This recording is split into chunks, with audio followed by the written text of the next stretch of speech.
Hello, hello, hello, hello, hello. It's good to see you. Say hello.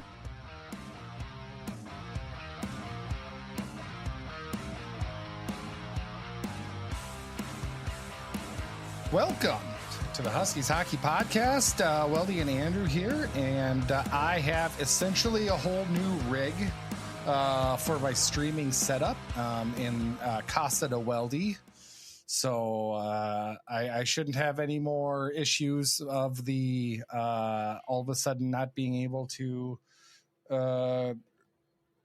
podcast for very long or abbreviated shows anymore, although last week's wasn't really abbreviated, but a little bit of troubleshooting, but a new motherboard, new processor, and we're off and running. So as long as I applied the thermal paste correctly, I think we're good to go. Did this one necessitate a new CMOS? Came with the whole new motherboard. So well, that's good. I mean, the CMOS, as it turned out, was not the main issue. That was just the Band-Aid. It was a Band-Aid. Yeah, it was a temporary fix. Much like jiggling the handle. Sometimes you just got to buy a whole new toilet assembly. And you'll learn how to repair that once, the younger generation, if you're ever able to afford a house. I don't know if you are anymore, but you can't just call up the landlord, sadly. You got to do that junk on your own. Just be very careful around toilets. Yeah, when it comes to St. Cloud State hockey and toilets, some bad juju around toilets. So just lift the lid with care. Get a friend. Steel toe boots. Actually, I think that's the best way. Make sure you cover your feet. Make sure nothing. Put like a whole leg, like just put full body armor, like the metal. What are they? Is that suit of mail? Like what the old like King Lancelot chainmail? There you go. Not letters, metal fortification around the body. We're like horseback riding knights from Robin Hood's day. That's how you should suit up when you're doing any sort of home plumbing repairs. Just take it from us. Just take it from Isaac Posh. So, I know everyone also, a lot of people reached out on X, asked me and gave me other recommendations as well for movie night. Thank you for future. I was discussing in my head for Mighty Ducks, but ended up going a little more recent. We went with Paddington. Oh. So we watched Paddington. The original or Paddington 2? The original Paddington, which obviously stems from the Paddington IP from ye olde Britain. But it was a very good movie, I will say. Like just not for a kids movie, wasn't it? It was a good movie. I didn't really expect it exactly what the villain would be. Which was Nicole Kidman as a taxidermist trying to catch Paddington. So there was a little bit of dark undertones there. But it was a very good, charming film. With a touching message, if I don't say so myself, and that is never go outside in the rain without a raincoat. Yes. Paddington is always properly attired for drizzly weather. This is a lesson that cannot be instilled into the young children of these days early enough, too soon.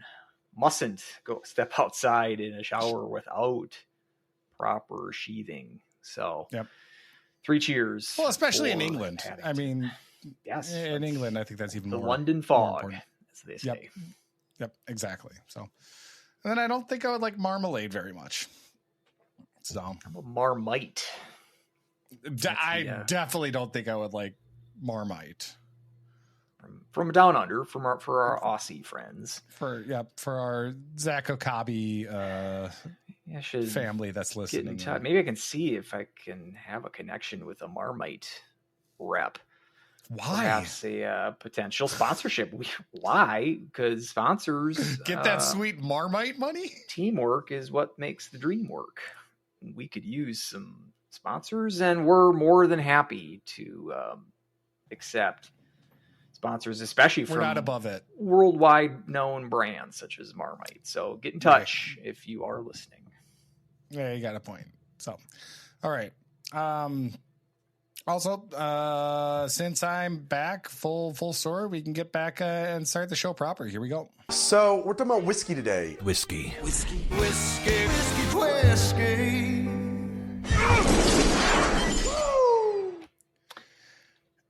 I always feel bad when I say start the show proper because I know I just lift that / stole it from Jeff Merrick from the old Merrick versus Wyshynski podcast I used to listen to back in the day. Jeff Merrick has his own podcast now, and every once in a while he has Greg Wyshynski on. But they always said to start the show proper. I got to find a new way to be like, let's kick things off or get these going. I don't know. But did they do that launching into a let's taste the whiskey bit? Oh, it is definitely not whiskey. I mean, they would definitely talk about it's original. Whiskeys. But it was like and then they would play their intro. So it's a little bit of a different, but it is kind of lifted from them, which I need to not do. Well, you could have fooled me. I like it. Maybe I just keep stealing it. It's not like they're gonna call me and sue me for royalties or anything like that. We got nothing unless we get that Marmite sponsorship. So. Let me know. Where are we going? Oh my gosh. I can't believe it.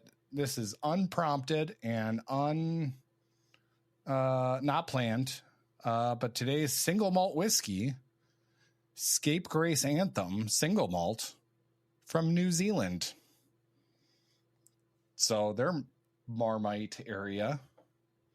No, Marmite remember, it's like the geography is tricky in Oceania. Oh, it's like 1,700 right. miles away, so it's not even remotely close. I bet they still have Marmite there. It's close enough for Marmite land. Let's get the smell going. Does it smell like Marmite? What's the initial notes on the nose for the New Zealand single malt?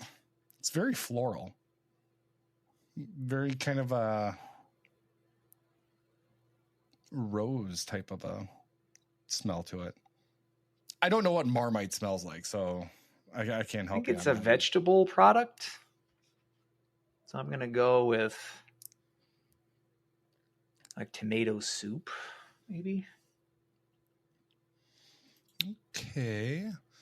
Now we've had New Zealand in the past, the Pokeno from the first round, and that was it's not pronounced like that. Pokeno. Pokeno. Pokeno. Pokeno? Pokeno? Pokeno? What if it's something that we haven't even thought of? Pokeno. I've heard it both ways. Well, I mean, I will say this is a big step up from Iceland. So, but everything is a step up from Iceland. I think toilet water is a big step up from Iceland. So, is it a step up from Pokeno? Which was do you know what was the rating for that one? 5.2. I bet this beats it. It beats it, but not by much. I don't think it gets to the 6s. What is your stance on single malt in general? I don't mind it. I feel like if it's, I don't know. I don't really, I guess I should probably try more single malts. But it's usually when I think of like a single malt, I think of Scotch, and gets me like a peaty type flavor. because I think more of a Scotch type of flavor profile. But single malts can sometimes be a little bit, well, I mean, with it being a single malt, kind of a bland flavor, which this kind of suffers from. It was a while. I mean, I like single malts. I have not had too many of them. So like Glenlivet is, I think, solid. But that was my first. Some sort of conscious decision. That's like my gateway. Yeah, many, many years ago for me to get in, it would be a fun thing to get into. But in order to do that, I got to have a lot of money that I don't have. Yeah, it's an expensive thing to get into. That's for sure. I'm giving it a 5.8. Yeah. So I appreciate it. There's so much there's sippers. Like bourbon's just much more versatile. Like you can use it in a cocktail. You can drink it straight up. With single malt, it's like, give me an ounce of it neat, and I'm sipping that thing for 20 minutes and savoring it. So it's a different kind of experience than a lot of other whiskeys. And that's good. That's not a bad thing. I think it's a good thing. It's just different.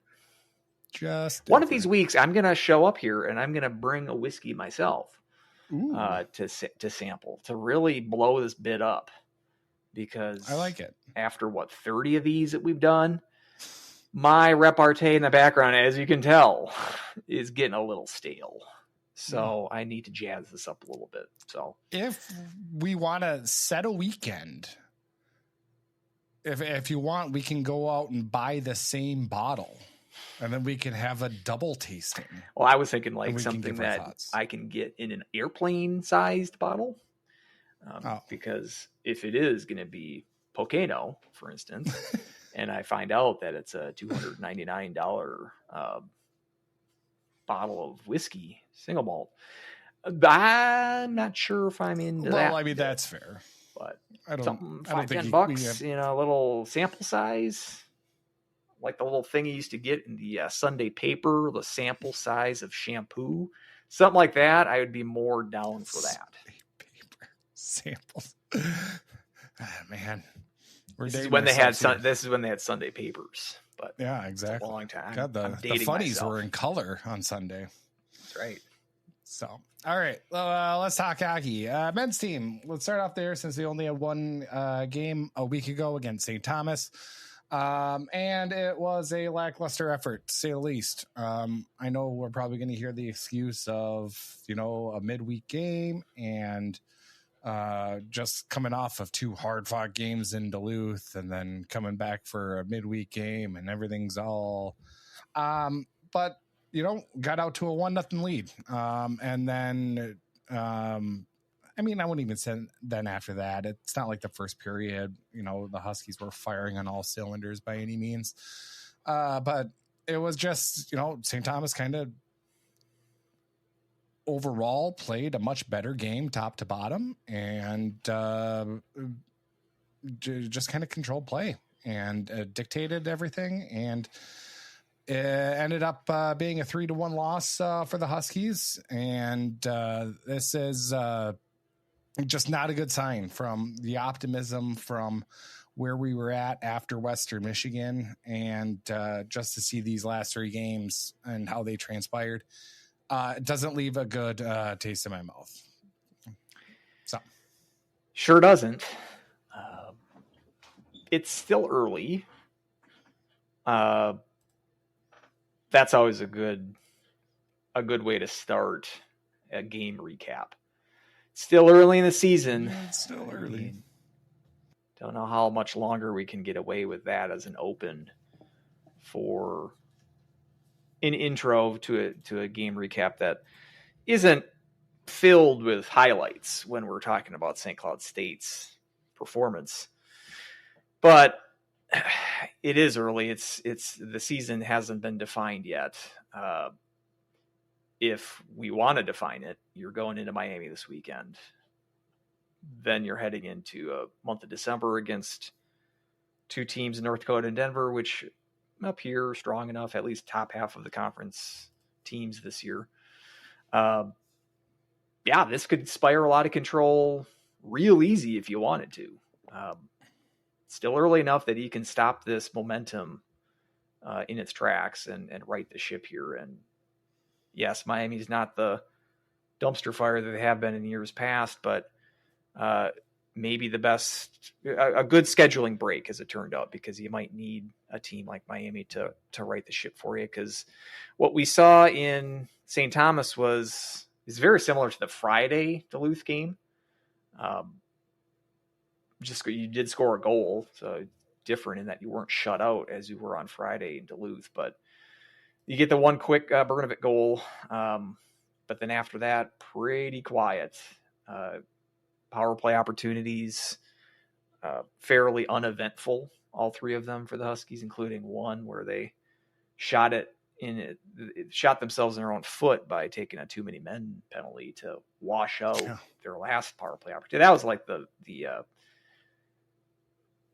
encapsulation of the game, was the zinger. Let's kind of find someone and let's throw it into the area where everybody's kind of mashed together, going off on a change, and kind of an easy call for the ref to make, and just like, what are we doing here? Kind of moment. But I don't think the St. Thomas team is a great one. I don't think these losses are doing you any favors in terms of St. Cloud's, the math for St. Cloud in terms of NPI. But that aside, I mean, just the fact of St. Cloud, we're not sure now, is the team that we saw in October against kind of lesser non-conference competition, is that the team that we should expect, or is it more so the team that we've seen in the last 3 games, where 3 goals total in 3 games, including a sliver of overtime included, so a little bit of a bonus period. 9 periods of hockey, plus a little extra overtime, and just 3 goals in that time period. So is this the team, which is more kind of the team that we were fearing based on last year's kind of anemic offense?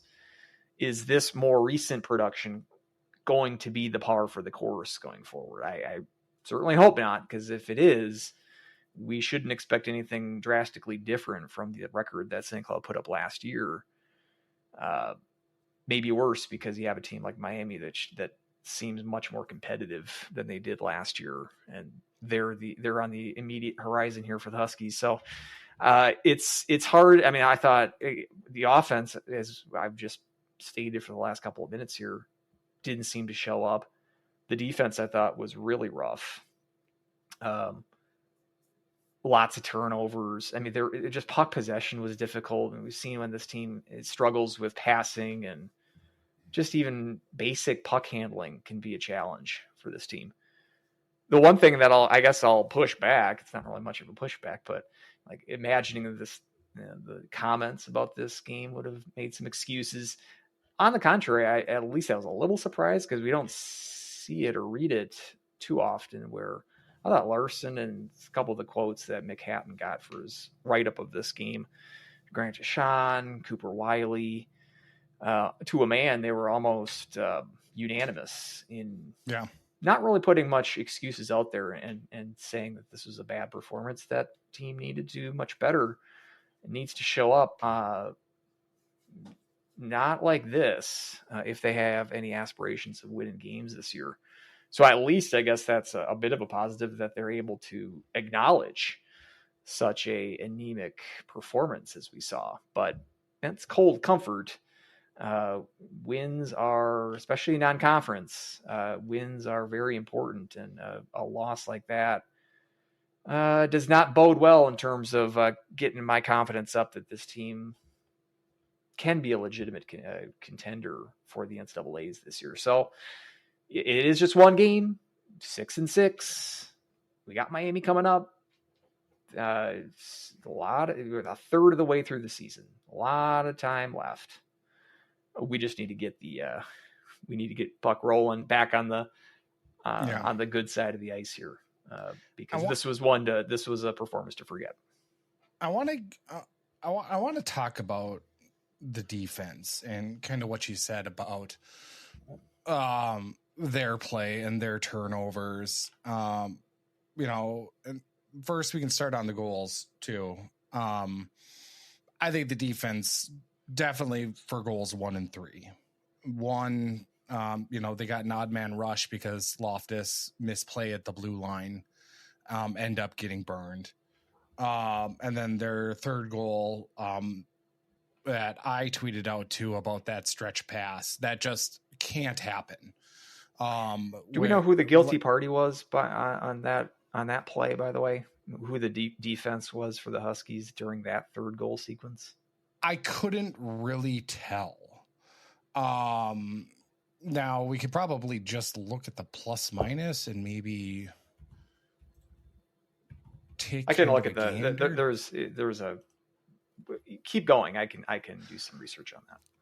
Well, I mean, Reiners and Loftus were a -3. Okay, so that's a good clue as far as so it's I don't need to do my research as it turned out. But also Smolinski was a -1. So on one exchange, we had 3 defensemen out there, I guess. But anyway, it doesn't matter. Yeah, that's weird. But there was one, like, there was a time, like, there was a line change in there as well happening. So it was kind of the second goal was right off the draw. And right off the draw. That's like a play you see in Pee-wees. It's not really a play that you see too often at the college level. The guy gets that open right directly off a face-off. I think that Berzin's kind of wanted that one back, the way that he kind of reacted, beat him high. And usually that's where a goalie wants to see the puck. It's the easiest for him to make a save. But that being kind of the least offensive goal in terms of us as a Huskies fan is, again, doesn't really ease the pain anymore. But yeah, the first goal as well too should be mentioned. Kind of set up with putting the fourth line on the tail end of a power play, which they were getting power play time in Duluth again, and they were on the ice when that goal happened. And it's just like, what? For me, it's I don't like to keep harping on the fourth line, but you put him on a power play situation. It's like what do the kids say now? FAFO.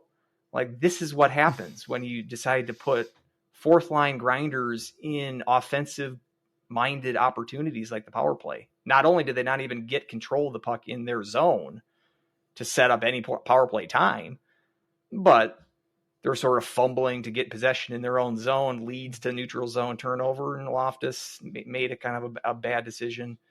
And the next thing you know, it's 1-1. And that kind of turned out to be the turning point in the game.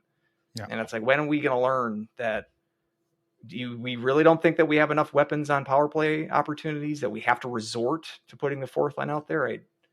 I don't want to keep saying this every show, but what are they doing on the power play? There's no reason for it. And it's, and obviously with Cooper Wiley being the leader on the team, he had uncharacteristically a lot of turnovers as well. There was one especially bad one where him and Grant Deshawn kind of got mixed up, and Wiley turned it over in the corner, and thankfully Berzins was able to make a glove save there in the first period. But that puck went right to the slot, and a grade A chance that Berzins was able to stop. Watching the defense and watching this play has kind of made me go back to kind of recent history and kind of look at our defensive core. And, I'll say the caveat here that it is early, but this might be the worst in 25 years that we've had for a defensive core. Because I was looking back to see who we've had in some of these years, and just to kind of see. And, usually we've had at least a solid 1-2 pairing. But it's like, looking back, like if we have Cooper Wiley, who's even our 2 right now? Is it Smolinski, you think? I mean, Reiners and Loftus from this last week, I mean, both of those were -3. But I don't know. And you know what, when I was looking back at like different years, I had to go back to maybe 10, 11. And 10, 11, I put an asterisk because Nick Jensen and and Kevin Gravel, they were freshmen that year. So should have been the year that Chris Hepp got dismissed from the team mid-season. Yep. Who else would have been on that defensive core? So the rest of it was Brett Barta, Taylor Johnson, Oliver Lordson, Sam Zabkowitz, Nick Rayu, and Brandon Burrell. I don't even remember Brandon Burrell at all. I remember the name. I wouldn't have been able to tell you that he played defense. Dave, Oliver Lordson was a drafted player. The Great Dane did play. And he played in the NHL. In the NHL for a few years. Brandon Burrell played in that season 4 games. Yeah, I was just 7 looking, games 12 games total sophomore. In his career. Yep. 12 games total in his career. There's a reason I don't really remember the name. So, I looked at that and I was like, maybe since then. And then I went back, like, you know, for obvious reasons, I took out the years that we weren't in the NCAA tournament. So, like, I looked at 1920, but I mean, we had Perbix and Meyer. I would take Perbix and Meyer and Deshaun over Wiley and whoever else we have at this point. 16-17, Ashawn Chalowski's freshman year, but we had Will Borgen, Jimmy Schultz, Nevalainen. I mean, John Lazat, NHLer. John Lazat, yeah. So I think just the one game for the Wild for John Lazat in NHL. The only one like made the tournament exception I can maybe look at was the 07-08 season. And that's maybe by virtue of the WCHA having so many teams in that year. That was Wisconsin year rule. So we made the tournament that year, but we had Brocklehurst, Raboyne, Stevenson. So Raboyne, Stevenson, pretty solid there. But then we had Gaudet, Ammerman, Chris Anderson, Carlisle, and Brett Barta. So, I'm not going to say here and that's a stalwart team. But at the same time, we hosted. We were in the top half of the WCHA, made the NCAA tournament. I got a byline in that one. In my only actual paid appearance in a publication. So really? Did you go to the regional? No, for the game against Wisconsin in the playoff that year. Oh, the playoff game. What paper printed your story? There's no way I didn't. I've never told this story. Have I really? You may have. I apologize. Okay. I was looking through stats, so I was kind of half listening. So apologize. Half listening to me. Okay. I'm sorry. That's fair. Same with our listeners. It's okay. Okay, I'll tell this story. And maybe I haven't actually told this story because I'm not exactly proud. And it actually kind of. We've discussed your Chronicle exploits on the show before, I was stumbled upon it during my research for the attendance series this past summer. Was okay. So this was 07-08, and we're Wisconsin, and it was pretty much a winner's going to be in the NCAA tournament type thing, but with Wisconsin with St. Cloud and Wisconsin playing, and St. Cloud wins the first game, and then the second game, it was kind of one of those things where it's like, if Wisconsin wins, then they're going to be in for sure no matter what happened. Then they're both in for the first one, but some other things had to fall in place, so it was unknown. You're saying Wisconsin needed one win that weekend to clinch a berth, or to be sure. Correct. Even if they not to win the series, because if they would have won that Saturday game, then it would have gone to a game 3. But if they would have won one game that weekend, they would have been solid. You're saying? Yeah, exactly. It would have. As it turned out, they were solid, even by getting swept. Even by getting swept, yeah, exactly. So at any rate,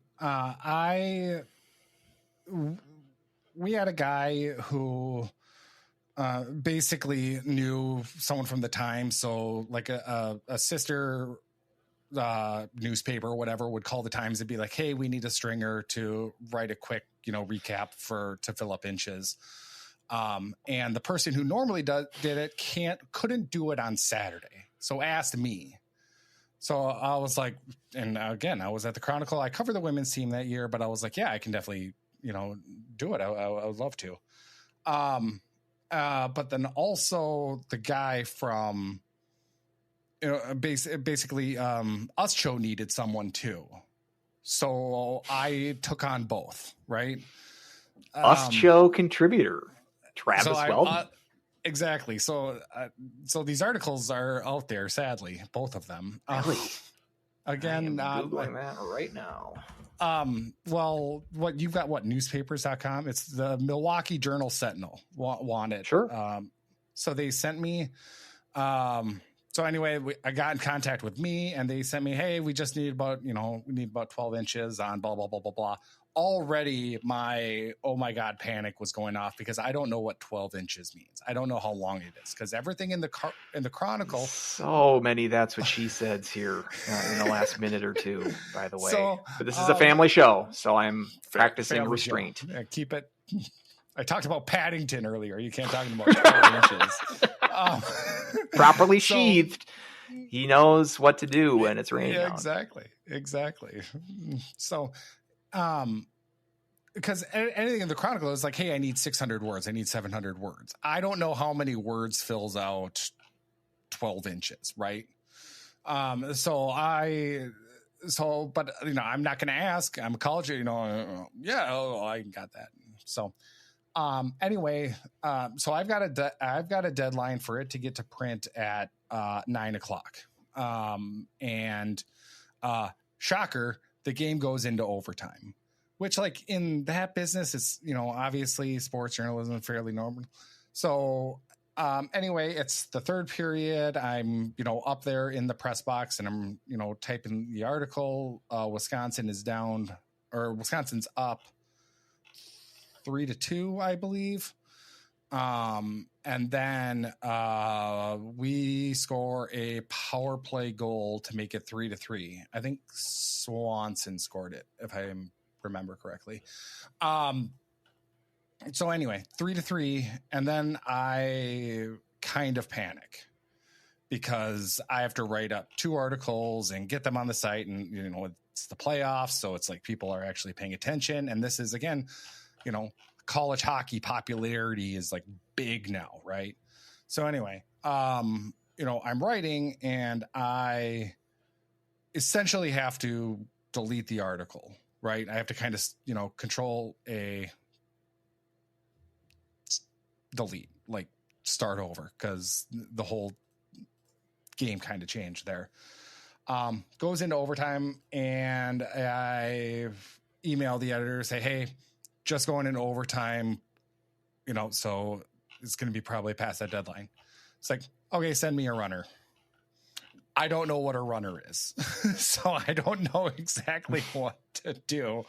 And it's not like I could I don't know. I probably in retrospect, I could have been just talk to Kevin Allensbach about it and just be like, hey, but Kevin Allensbach also was in the, talk to me in some journalism classes, kind of came in as, kind of a guest speaker, talk what it's like in journalism and print media and whatnot. And he was definitely the most cynical, I just want to kind of get out of there. He wasn't in it for the love of the sport. He was anyway, nice enough guy. So I probably could have, but I just didn't for some reason.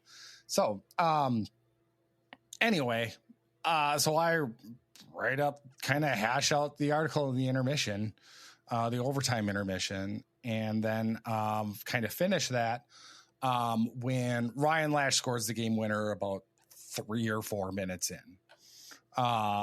So I just kind of, delete that and then send that over. Or I like send them, hey, ended, Wisconsin, blah, blah, blah, lost 4-3 in overtime. I'll go down and get quotes and I'll, just kind of send them like a little update. So it wasn't like a runner of like what I had so far. It was more of like hey, it's over. I'll get it to you. It'll just be a little bit delayed. That's fine. Anyway, so I go down and in my head, it's like, okay, this is a paid journalism gig. I got to get Wisconsin first. Eves is nowhere. And like everybody else is kind of waiting there. And obviously they think their season might be over, but they're on the bubble. There's a slim chance they might get in with a sub 500 record. But it's like nobody's anywhere, but it's like, I still want to get quotes from the winning team for the Us Show site, even though they're not paying me. So I'm like trying to run back and forth on like underneath the bowels of the National Hockey Center, trying to go back and forth to catch any player or coach from either team to talk to them about the game and what it means. So I end up running back, getting a couple quick quotes from, I don't even remember who. I think it was like Lash and Motzko, and then just bolted back over to Eves, and he still wasn't out. And then Eves came out, just had like a couple little quips and said, yep, we're going to still be at practice. And okay. So I go back up and write the articles. And I sent them, and I did probably both of them. I did pretty poorly. Just to be honest. And I was so flustered with everything and all of the pressure. I just kind of caved and I didn't like it. And I sent it in. And then about a couple weeks later, I got the paycheck and it cleared from the Milwaukee Journal Sentinel, and a clipping of my article, which spoiler alert, was not 12 inches. It was, I don't know, like 4 paragraphs in the corner. Like it was nothing to be proud of. And it was, that was my journalism life right there. And I was like, ooh, this is not a good first impression for me. And it was, it was one of those moments I kind of replay in my head every now and then, be like, I probably could have done that a little bit better. If I did, my life would turn out probably way different. But at any rate, this is where I am now, and that's what happened. And just be nice to people on deadlines. If all of a sudden things that would have worked out better, you'd still be a juror, and probably not actually. Yeah, probably not. So that was my Travis, and then I got drunk that night because I mean we won. We're going to the Final Five. So I think that's a reasonable thing to do after that quite harrowing experience. But yeah, exactly. So I don't know, how did we get on this? Oh, bad defense. So just looking back, it's like I don't see this defense getting better or turning it around. We're going to have to rely on incredible goaltending every night, and that's just not sustainable. I just don't all of a sudden see this defensive squad just turning it around, and that is what worries me most about this team, more so than the lack of scoring over the past couple of weeks. I mean, therein kind of lies the problem, because we can kind of go back and forth. Is it the defense? Is it the offense? Each unit has kind of flip-flopped, took turns, so to speak, in terms of who's to blame for losses. You could chalk up both St. Thomas losses, I think, to defense. Like Friday at Duluth, get shut out with 18 shots on goal and like 0 grade A's, basically. that one, like the Vermont overtime loss, you could chalk those up to bad offense. That's not like the best diagnosis for a team. Like, well, it could be this, but it also could be that. Goaltending has been fine, but the fact that we don't really have a clear-cut starter at this point, you can make a case for Shostak. I still think he's kind of odds on to win the job. I wouldn't say that goaltending has lost you any single game, but it's not like combined, they're not putting up a performance like Posh did last year. So maybe the question isn't like which unit is most to blame. It's which unit is the best. What actually do we have in terms of assets? Again, I'm not ready to wave the white flag on this season. We just have what my fear is that we have the immediate history from last year. And again, once the wheels start falling off on Larson's teams in the last couple of years, they have fallen off. I hope that that's not going to happen this year. I'm saying this year, this early. We're almost kind of bracing for a second half fade because of that's literally happened the last 4 years. So I want to see improvement. I think it's kind of academic to try to stack this up against other defenses from Huskies of years past. That can always be a debate. I will say, like, I would never want to judge. I don't want to judge a unit by its worst members. You got to judge them by the best members. Sure. But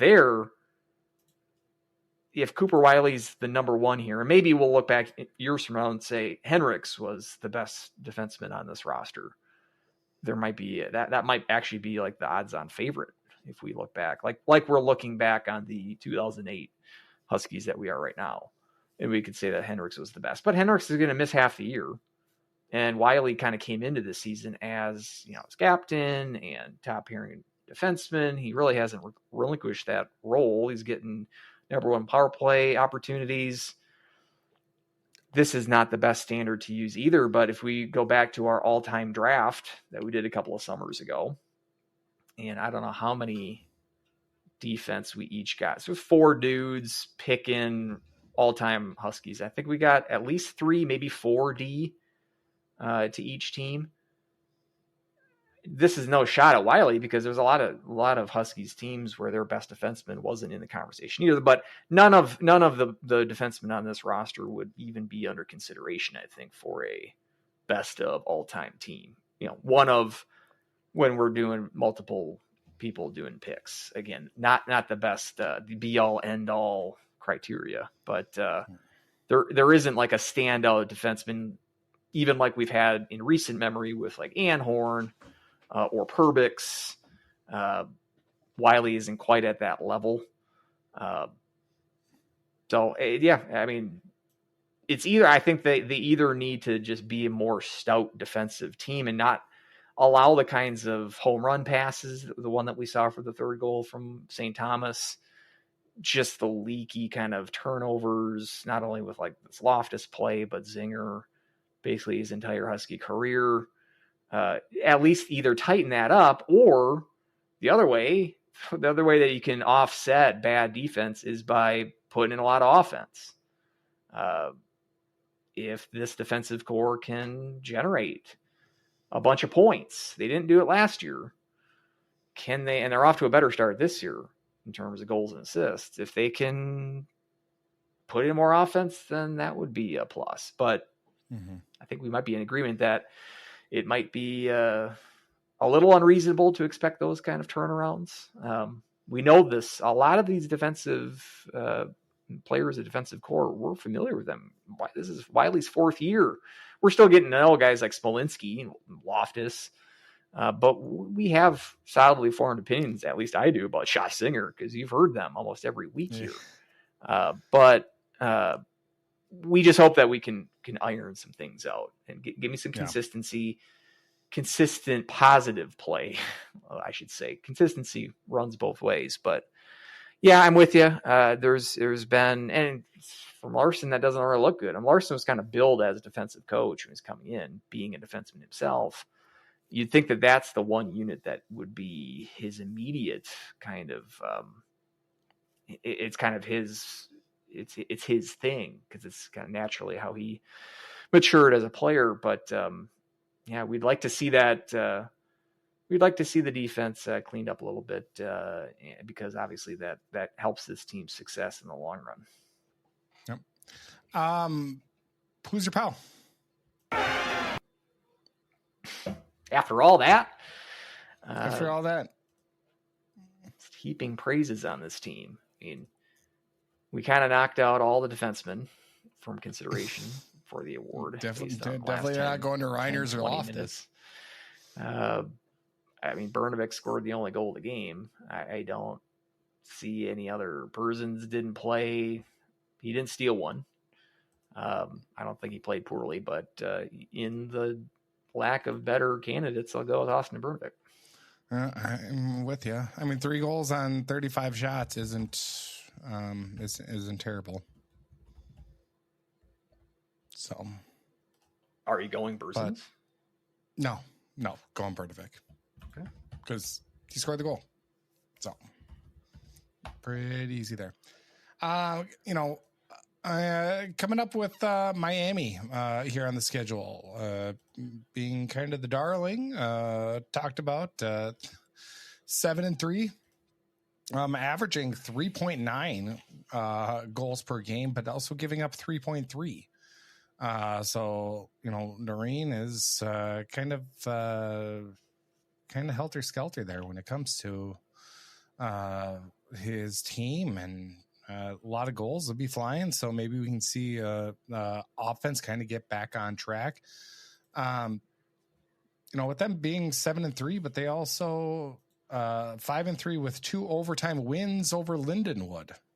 So if it goes into overtime, it'll be interesting to see what we end up doing, and mixing and matching, and hopefully we can get a little bit smarter when it comes to who we put on the ice in overtime.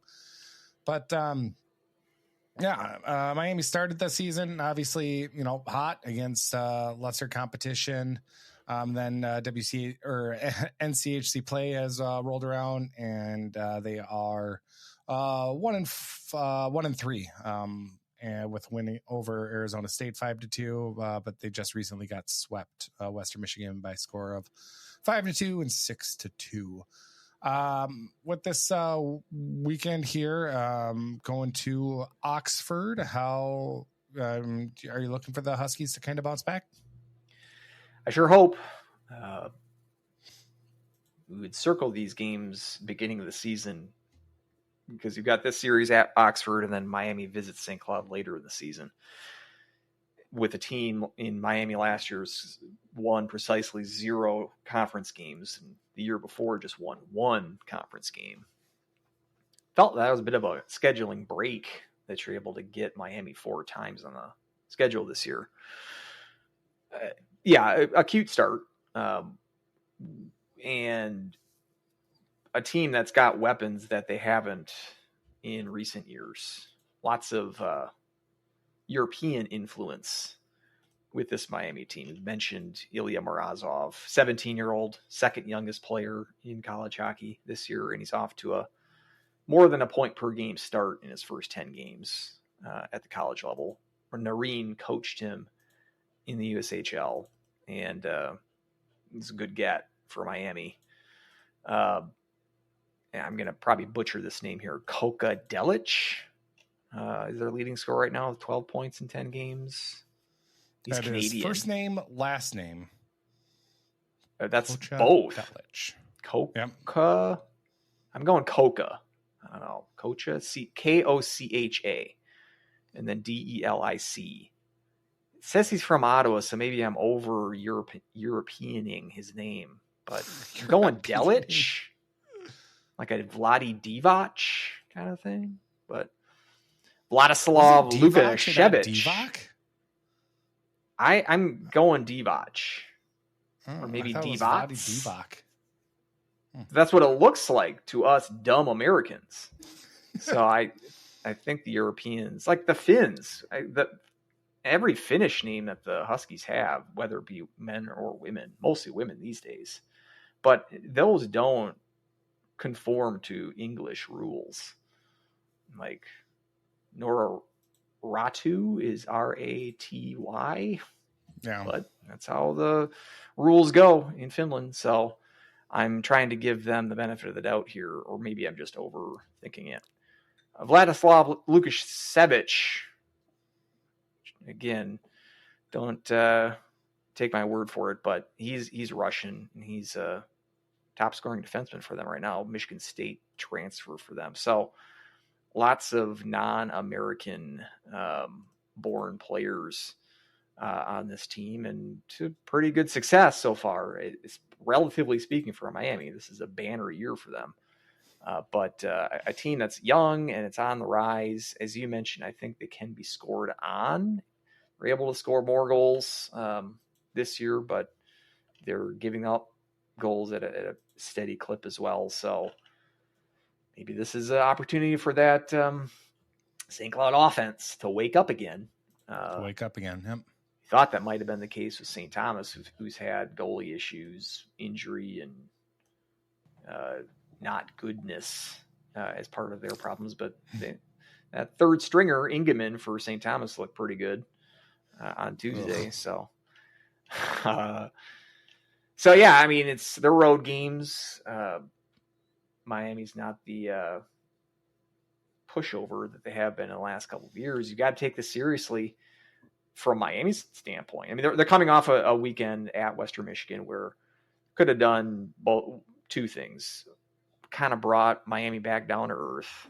They not only were outscored heavily that weekend, but outshot heavily, 30 to 40 shot disparity on Saturday in particular. Both games were lopsided shots. I mean, so either this is kind of really what the Miami results are going to look like going forward this year.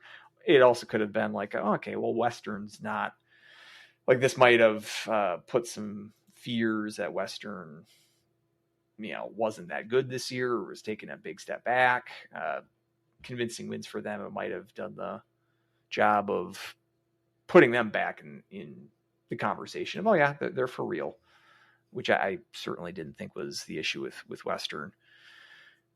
In the same sense that this could have just been the same old Miami team. I do think that they are improved, and at this point with St. Cloud, you can't really consider any of these games gimmies. So, I mean, you liked the opportunity against St. Thomas. I think you predicted 5-1 Husky win. Yep, it didn't turn out that way. Mm-hmm. So, well, but how you're talking this week makes me think that you've maybe adjusted your expectations about this Huskies team. Are you expecting a Huskies sweep this weekend? I don't think so. I do expect a sweep or a split plus. As I have put the term. I don't think they're going to win in overtime, though. Split plus would entail that they're going to overtime in one of these games. Do you have confidence that St. Cloud is going to win an overtime game? No. So a 4-point weekend. Well, we can win in a shootout. Okay. So, but it's definitely we can get 5 minutes, the tied score in 3-on-3. Yeah, I mean that we'll see, but I think one of the games will be like a 4-2 victory, and the other one will have like some stupid 2-2 game where we're not able to finish it off, and then it goes into overtime. It's kind of what I'm thinking, but it's just that I like to see all aspects of the team clipping and being able to be on the same page, and we just haven't had that over the past couple of games. And if we're able to string some good periods together, I'd have a lot more optimism. But as of right now, even against Miami, who again, cute story and all. I don't think they're back by any means. It's just frustrating that I'm not able to assume that Huskies are going to be able to take home a victory. I suppose I'll be the optimist. I'll go with the sweep. I don't think it's going to be pretty. I think one of the games they'll have to come back. I think the first period on Fridays. So Miami's got regular rest here, just coming off a weekend series at Western. St. Cloud's got a little extra rest. These will be their first games in 10 days on Friday. So I think that first period on Friday for St. Cloud, it's going to look a lot like the St. Thomas game, I think. And we're going to be like, ugh, this S again. And they'll be down. Yay. It'll be 1-0 Miami going into the second period, and then I think St. Cloud will wake up. So I don't think these are going to be wins that you're going to be going away, like winning in a rout. You're going to need empty netters in both, but I say they grind out a couple ugly pair of wins in regulation. Okay. In regulation, you're going to full 6. I'll go a full 6. Hey, I'm hoping for it, so I'm right with you on that. Let's switch over then to the women, who had a very exciting weekend hosting Wisconsin. Wisconsin ended up winning the first game 5-1. Top-rated Badgers only lost once so far this season, and they were able to take care of business, bolstered by a power play that went 2 for 3. But 5-1 victory for Wisconsin. But the Saturday game, exciting, a 4-4 tie. Ended up falling in the shootout that went to round 6, 7, I think 7. 7 rounds. But a game where St. Cloud was down 3-1 late in the second period, and is able to really battle back. And it was nice to see that Carrico back in net there on Saturday. Jojo had the start on Friday. But it was kind of an interesting period, or not period, but like a weekend for the Huskies, because even though both games they were heavily outshot, I don't know, especially Saturday's game, I didn't think they had that much sustained pressure. I think maybe just some flurries may have got counted a couple extra times on the shots on goal, because I didn't think they dominated us to have 50 some shots, but that's just kind of my thought. But overall, I thought there was a lot of good over the weekend, even on Friday's game too. The second period I thought had a lot of really good chances, but Huskies kind of weren't able to pull the trigger on it. Wisconsin, obviously incredibly good. They're great passing, great playing as a team. And when everything's clicking for them, they're a really fun team to watch, but God, I'm just so sick of them. And like just some of the calls that they're able to get. And I'm not one to kind of harp on the refs or anything like that, but I was really frustrated that Wisconsin was able to get away with so much. And anytime St. Cloud was able to try to do that, it's like they need extra help. Like this is just absolutely ridiculous. So anyway, that's aside the point, but it's not like, the rep made that much of a difference in Friday's game, with Huskies only scoring 1 goal on a very nice play. Avery Farrell gets the goal there on a nice pass from Sunderland. But overall, kind of your thoughts on the weekend for the Huskies. I thought they were entertaining games on both sides. Both games. Yeah, the Friday game, I think, was so far the most entertaining game of the year for the Huskies, just in terms of back and forth action. Very much invested in that game late in the third period, especially. Agreed with your take about, Wisconsin, they might be in that mode. I think I brought it up, the old like peak Patriots NFL dynasty era where they tend to take weekends off or look somewhat average when they're not playing like a big rival. This might have been a rope-a-dope kind of weekend for them, but they just did just enough to get the 5 points. Maybe not taking it entirely seriously because they have enough talent that they probably don't need to work at 100% in order to win these games. But St. Cloud could have taken advantage of that. I thought, and to the end to your point about penalties, I agree.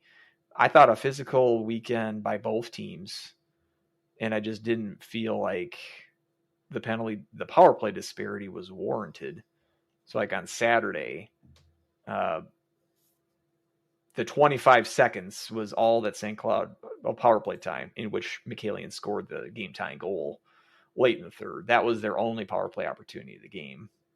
Wisconsin gets almost 7 minutes of power play time. And that's including a 5-minute major that was cut into with the offsetting penalty. So 3 minutes basically of a power play based on Grace Wolf's major, which I thought was the correct call. I'm not disputing the call there, but the big upshot for St. Cloud was that Wolf was gone for the rest of that game. Talking about number one defenders for your team. She's that for this Huskies team. So the fact that they were able to come back, score 2 goals, and then play the entirety of overtime without her says a lot about the defensive depth. And I want to get to that a little bit later. But and where I think the better of the chances too in overtime. Correct. We might get to it in my POW. One of the defenders in particular, I have some high praise for stepping up. I think seeing a void with Wolf out, certain members of the D corps, not just the one I have in mind, but players like Urela as well, have really did step up in this game and have stepped up over the course of the year as well. A big part of it. But I think the power play disparity explains a little bit of the shot disparity between Wisconsin and St. Cloud. I do agree it was a bit deceiving because I think that the play was relatively even. And part of that too, I thought that some of the star players, I mean, Harvey was great this weekend. I think she might have inside track for Patty Kaz this year. But I thought this was an off weekend for Layla Edwards, and that might be something to do with the fact that they are sort of doing Team USA a favor by putting her at the point this year and not using her up front. But she was kind of uncharacteristically sloppy. I mean, even her shootout attempt where she didn't even get a shot on goal, just like we just don't see that with the star player like that. So could have caught her players like that on an off weekend as well. But for the most part, I explained a little bit of this or expounded on this in my recent Ice Shavings post, cloudcoveragehockey.substack.com. This offensive depth for the Huskies, and it's a term or a juxtaposition of terms, offensive depth, that we don't really associate with St. Cloud in recent years. And to say that they have depth, where my main point is they have 2 lines that are productive right now. I mean, a team like Wisconsin can look at that and sort of scoff and can run 4 lines deep. But for the Huskies to have not just one line, he's kind of started this year concentrating most of your offensive weapons into your top line by spreading those weapons out across the 2 lines. I think the staff has created a top 6 that we saw this weekend that generated all of your offense this weekend. Players like Michaelian's already got 7 goals, exceeding, I think, our expectations at this point of the season. As a freshman, I mean, she's on track for 15 to 20 goal season, definitely exceeding our expectations. Sorial and Sunderland, they're not perhaps getting into the star of the conference, maybe a high ceiling that we might have had envisioned for them, but they're very important players. They're chewing up a lot of ice time, and they're being productive in that ice time. It's just, and especially with the coaching staff, we've said about how we're frustrated with how Larson manages kind of crunch time situations, and especially overtime. Yelasuo seems to be the other side of that, where it's almost to the point where she's almost overplaying these players. I was surprised that the The shootout personnel was somewhat baffling to me because we didn't see Sorial and we didn't see Sunderland at all in the shootout. We saw Miley Pion take the first shot. We saw Sydney Jackal take the last attempt in the shootout. Conspicuous absences by some of those top 6 players. My only hunch about why they weren't is because they may have been out of gas by playing so much in the last 5 minutes regulation and then overtime, where Sorial herself played about 3.5 minutes of that overtime. I still think they would have had enough in the tank to give an effort in the shootout. But if you're going to put out questionable personnel, shootout is the place to do it. I'm not really concerned about conference points as much as NPI. And even just getting the tie against Wisconsin is going to boost the math for St. Cloud. And but more importantly, I think gives you confidence going forward.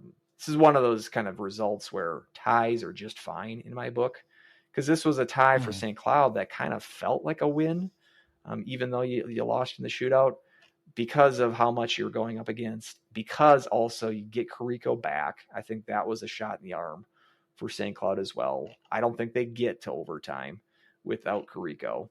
Even giving up 4 goals, that's a deceiving stat on this in this case, because factor in the opponent that she was facing and factor in the fact that she hadn't appeared in a game in a month.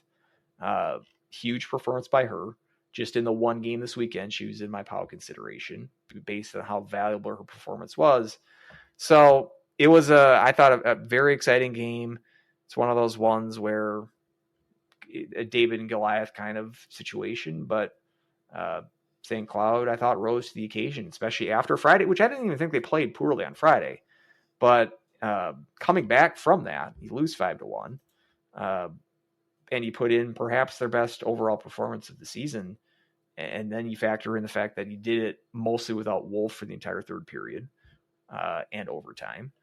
So there was a lot to like in this performance, and just wondering how they're going to move going forward here with the goaltender, because do you just give the job to Carrico? We've been a little baffled by Schoback's performance this year. It's seemingly not quite the same from what we've come to know of her stellar goaltending in the past. To me, Carrico gives you the best opportunity to win. You probably need to be a little cautious based on her injury history. I think this weekend at Bemidji gives you an opportunity to not have to play Carrico both games. But, you're coming off a Christmas break, for instance, you're playing the gauntlet, getting into the gauntlet 3 series in a row right off the bat in second half. I think you give Carrico a majority of the starts in those types of games because you're going to need stellar performances like we saw from her on Saturday to be able to get points from the cream of the crop of the conference. So a lot to like, and it gives me another sort of data point with Yelasuo and her sort of long-term coaching philosophy. The way that she's kind of developed this offense on the fly from the start of the season, I think is really encouraging. And we saw from the defenders as well this week with Wolf out, that led to an opening, some opportunities for others to step up. And we saw that from a couple of folks. So, a lot to like, even if just a 1-point weekend. This is like the best possible case scenario of having a 1-point weekend at home. Because, again, it was more impressive than what the box score would say. And just more long-term, it gives me more hope that we're in good hands with this program. Yep. No, I agree. Quickly going to Layla Edwards on defense. It's kind of weird to say, for someone who had a 4-point weekend. But I do agree that she did have a couple of misplays there on the defensive blue line that gave the Huskies a number of chances. And after Friday's game, Yelasuo did say in the press conference that, they're going to look over the tape and realize how many grade A chances that St. Cloud passed on instead of actually just firing the puck. And you saw that they took that to heart there on Saturday, and they were able to get pucks to the net. And I mean, you looked at Lamb's goal, I think, especially McCallian's goal, that was just kind of situations where he was like trying to just get the puck on net. And sure enough, good things happen when you do that. The biggest issue that I have with this offense right now is I don't feel comfortable when they're on a rush. I felt like they had too many instances where they ended up going offsides on themselves, where we make maybe an extra line, move at the blue line, and your teammate then is forced to go offsides. Or, when we're coming down on a 2-on-1 or 3-on-1 or situations like that, I just get nervous that that we try to make a pass and then it just doesn't connect, and then we just waste opportunities. Because as much as it's nice to get that tie against Wisconsin, and even on Friday's game too, I think we had numerous opportunities to get kind of get grade A opportunities, but they were just kind of foiled by mistakes, mostly on our end. We need to go more to a Willard Eichela type of practice of just 3-on-2s and 2-on-1s, and try to, when teams of the caliber of Wisconsin give you these chances, doing a better job converting on that. So you can, when Remick was coming down and, with McCallion and I was a little bit nervous, but sure enough, Remick was able to put a beautiful pass over to McCallion, who was able to put a nice deke on McNaughton and was able to slide the puck in for what you pointed out should be a goal of the year nominee. And I totally agree. And, to get, the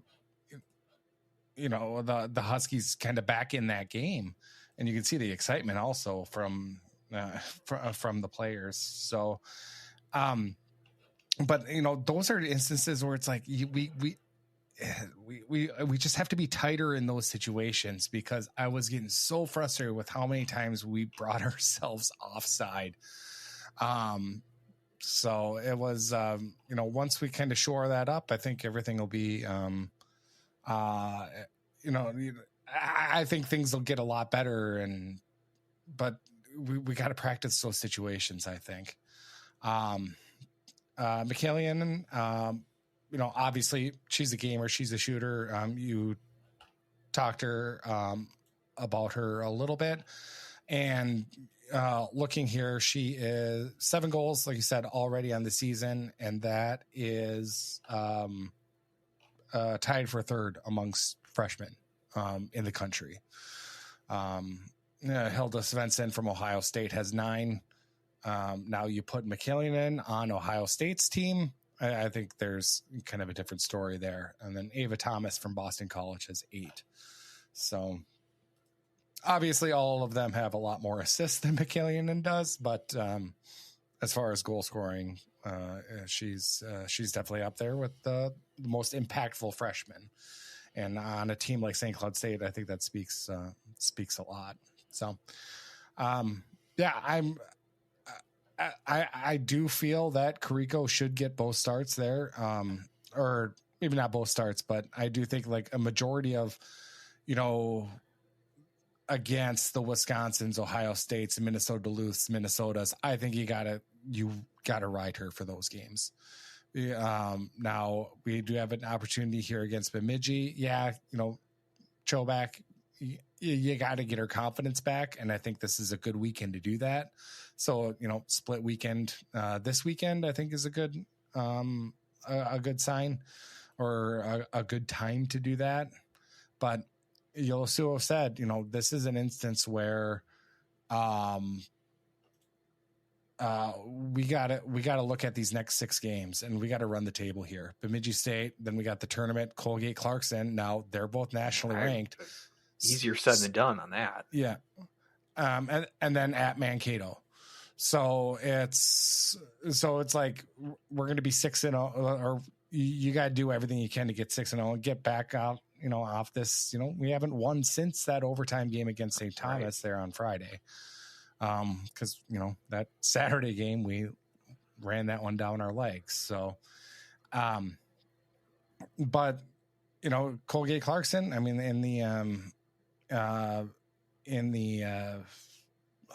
what is that?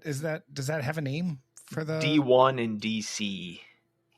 Okay, the D1 and DC tournament showcase. I think it's just not a tournament. Kind of it's set games. I don't know if there is a prize or whatnot, but that's next week, and we'll preview that. We'll touch on that. Yeah, next show. I certainly don't think they're pushovers. I don't look at this 6-game set with all of them away from the Herb as being like, I don't know. I'm willing to. I'm not even really expecting postseason from the NCAAs from the Huskies this year. I want to see competitiveness, and I'm looking for building foundation for the future.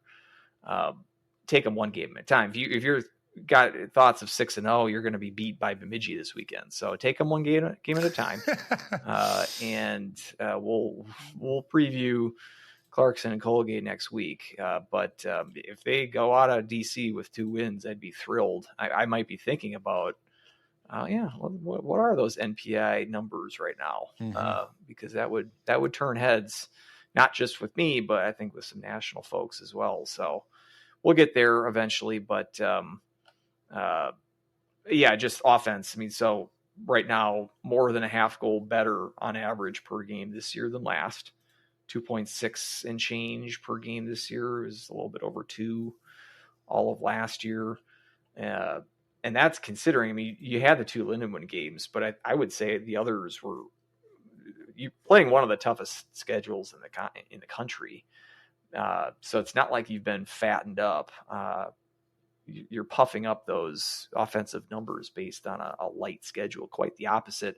And getting 4 goals on Wisconsin, that's not something Wisconsin doesn't give up 4 goals. Last year, I don't believe they gave up 4 goals at all in a game. They gave up 5 to the Gophers a couple of weeks ago. But they typically don't give up goals, and they usually score a lot of them themselves.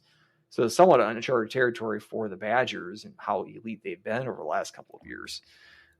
But scoring the kinds of output I mentioned in that cloud coverage piece, 4 goals for the 4th time this year. That's the same amount of games that they scored 4+ goals all of last year.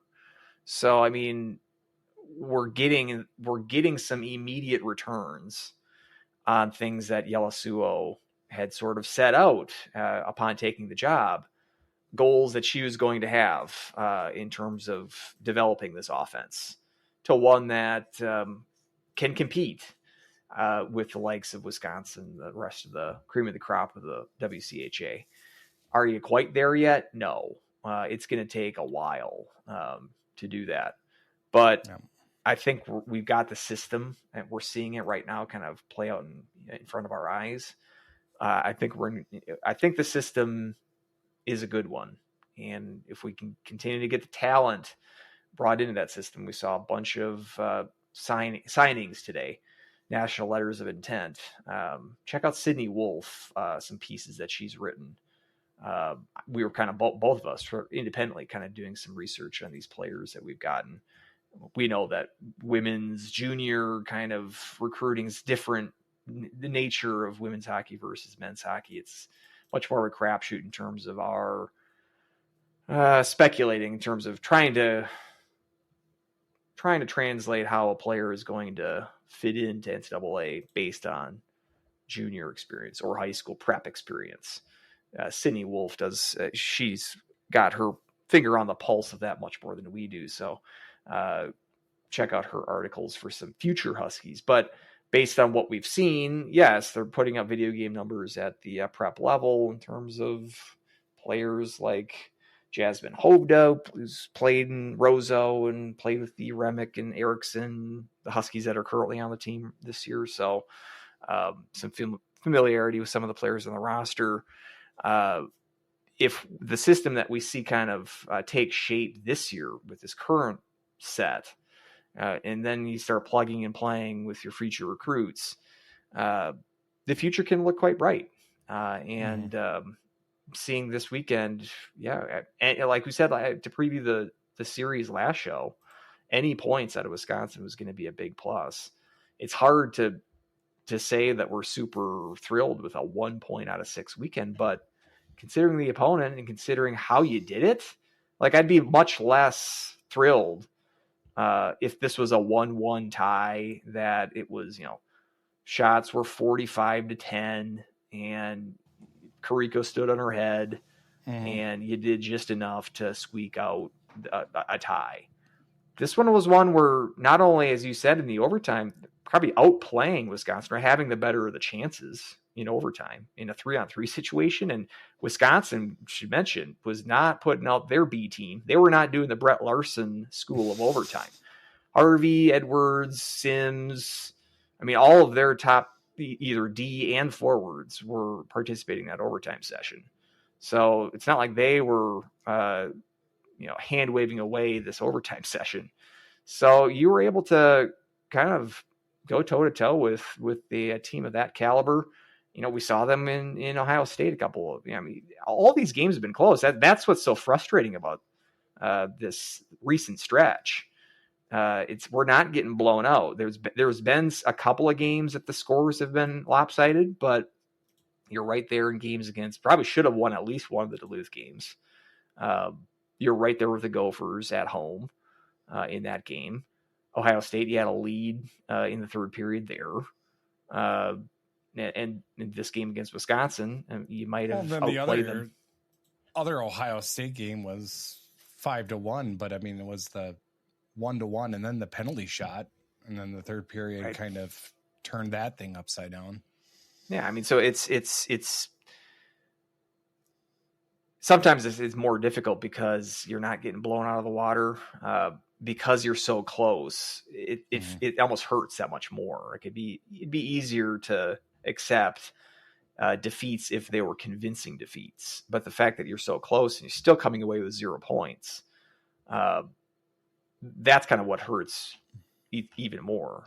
But what we saw this weekend, I think that we can use that going forward. And this weekend's huge with Bemidji State. These are 2 games that you should win. They're road games. You can't take that for granted, but based on how well you've played against these top 4 teams that we've mentioned, and just getting 1 point out of all of those games, that should sting. But this should also give you the opportunity to prove, yes, we're clearly better than a team like Bemidji State.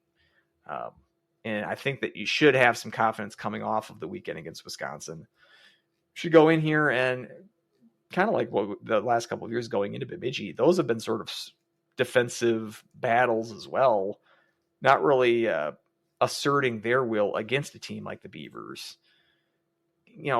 If this offense is improved to the extent of, you're popping in more than a half a goal per game on average this year, let's do that against a team like Bemidji, which you should be able to score a bunch of goals. If you're able to score 4 goals against that Wisconsin team, and I know 1 game, whatever, hockey, random, roulette wheel, et cetera, et cetera, et cetera. 2 games against Bemidji. I think we've done this before, and I always hate doing it, but let's say over under. Ooh, live prop bets. Depends on where I put it. I'll go. I'll hedge it a little bit. Good. I'll say over under 7.5 Huskies goals this weekend in Bemidji. On the weekend? On the weekend combined. Not just one game. I'm gonna go over. I feel optimistic. Would you go over if I did 8.5? No. Okay, let's do 8.5 then. Well, then under. Really? So you think 8? You're scoring 8 goals. Yeah. Well, based on that, I don't know where this went from an over-under to I'll just take more than 8, and you can have 8 and under. How about that? Yeah. Okay. Yeah, I would definitely take. Or no, let's do 8.5. I'll go over. Yeah. You go under. Yep. That way we don't tie. All right. I'd love to see it. It's that's kind of why I almost went 7.5 for the over-under. I just want some action on our over-unders, but I feel like if this off, especially this top six, and that's leaving off players like LeBay and Holloway that I've been impressed with. Those are not part of that top six that I've raved about. So I do think you even have some weapons beyond the top six. But right now, that's what's driving your offense. I think Zimmerman, the goal she scored this weekend was a bit of a fluke. But beyond that, I think she's been impressive, kind of learning the center position as she goes here. But I think she's been impressive.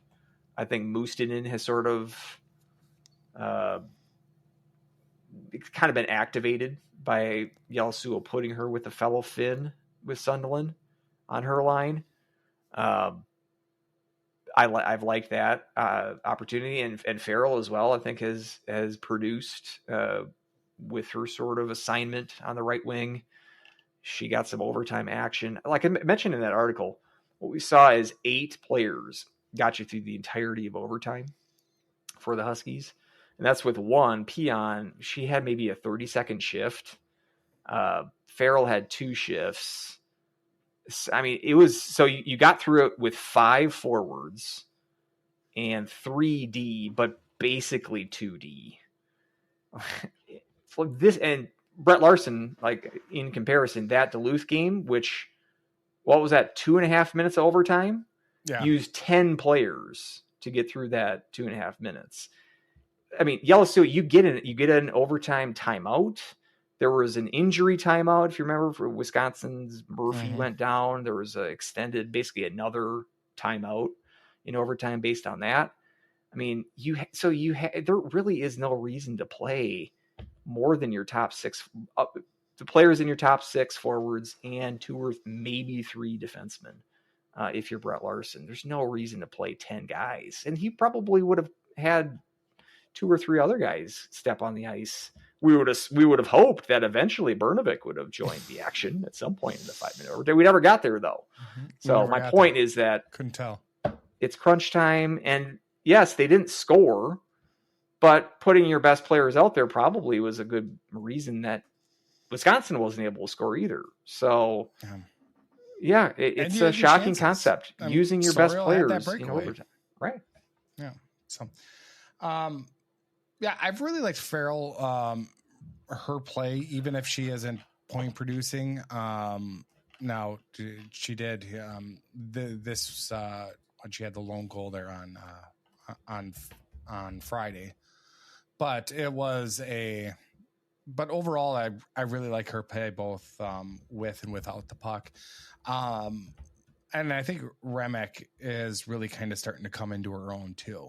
And Yelasuo, she was on the Youth Hockey Hub pod earlier in the season and was just talking about how important that depth is to her. And if that, situation of where you can, really have the depth in the WCHA, where we can have, the Remix, and you're talking like, the Holloways and the LeBays, able to really produce on a night in, night out basis. That's where, you can become really dangerous.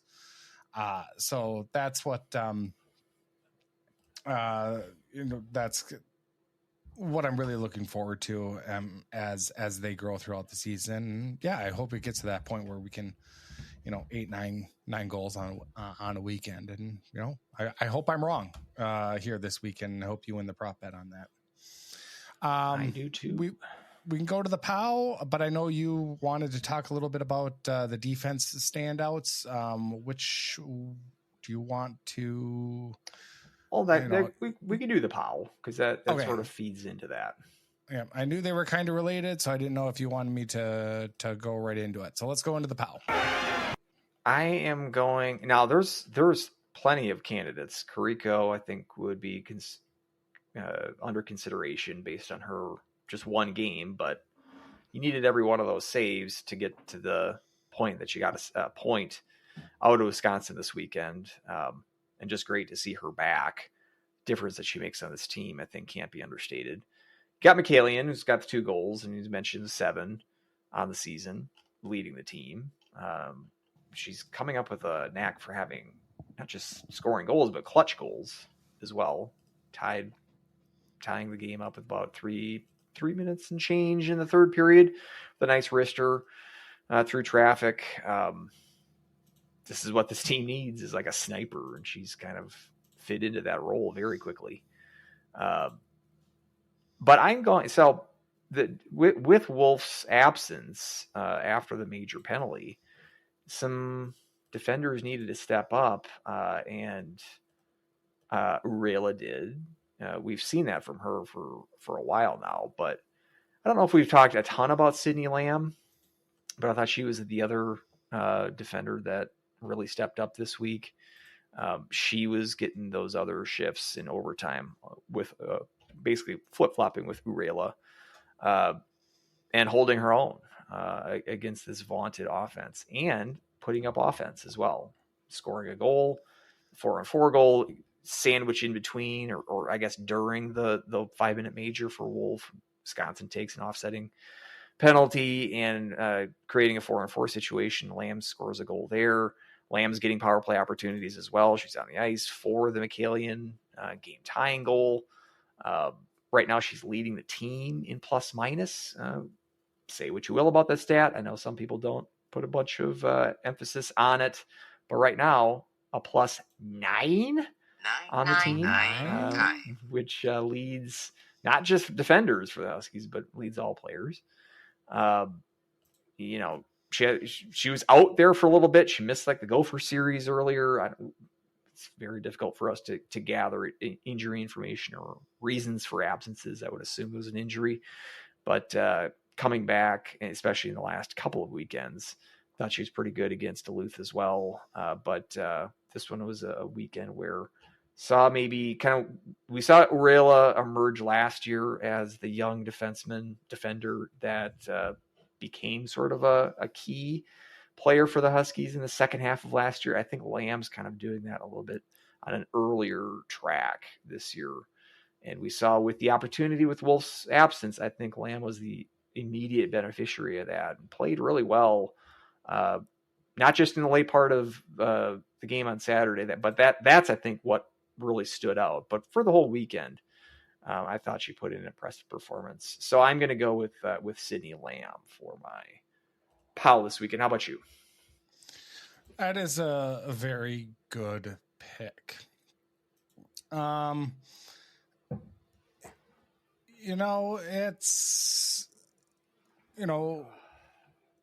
It's nice to see young defensemen kind of just jump into a role and accept it. And even earlier in the season, I was like, man, I think we got something in Sydney Lamb. And then, I think her absence was definitely, shown when she wasn't there that series against the Gophers. And her coming back, like you said, I think that she's played really well, had 2 points there on Friday. There's no shortage of people to pick. I'm tempted to go with McCallion again and have dual freshmen, but I think I'm actually going to go with Farrell. Okay. Points in both games, but also, like I said, I think she's one. If you watch the game, I was going to say watch the game with your eyes closed. If you just kind of listen to the game, you're going to notice that it's her name, I think, is going to be called the most out of any of the Huskies, because I think that she and her presence, she's always around the puck. She's always aggressive, either hounding on the forecheck or always in the mix or, always making plays. So I'm going to go with her. Maybe a little bit of an unconventional pick. But, Lamb and McCallion were kind of my other two that I was thinking about. But I'm going to go with Farrell. It's not unconventional for you because that's second week in a row that you've given the power to Farrell. But on a 4-point streak, 9 points in 13 games. She's on like a, 24-25 point pace. I think she's being put on a line that's going to give her opportunities to get points.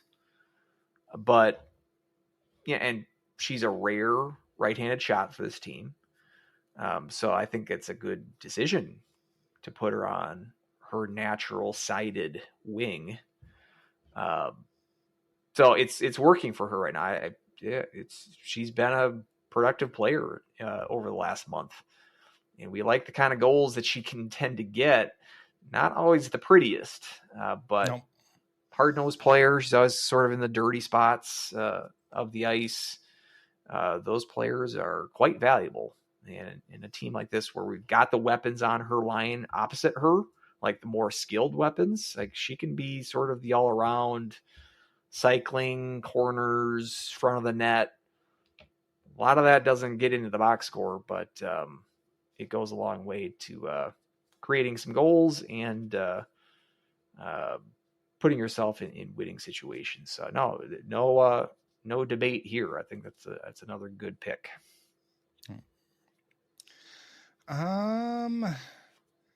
That we kind of already talked about Bemidji, so we can check that off the list. I do want to bring up a tweet I saw. If you can humor me for just a couple minutes, if that's okay.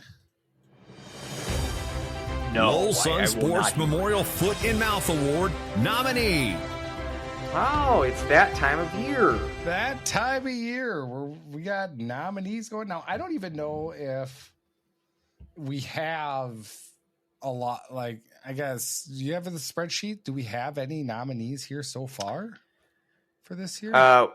We had a couple in the summer. Yeah.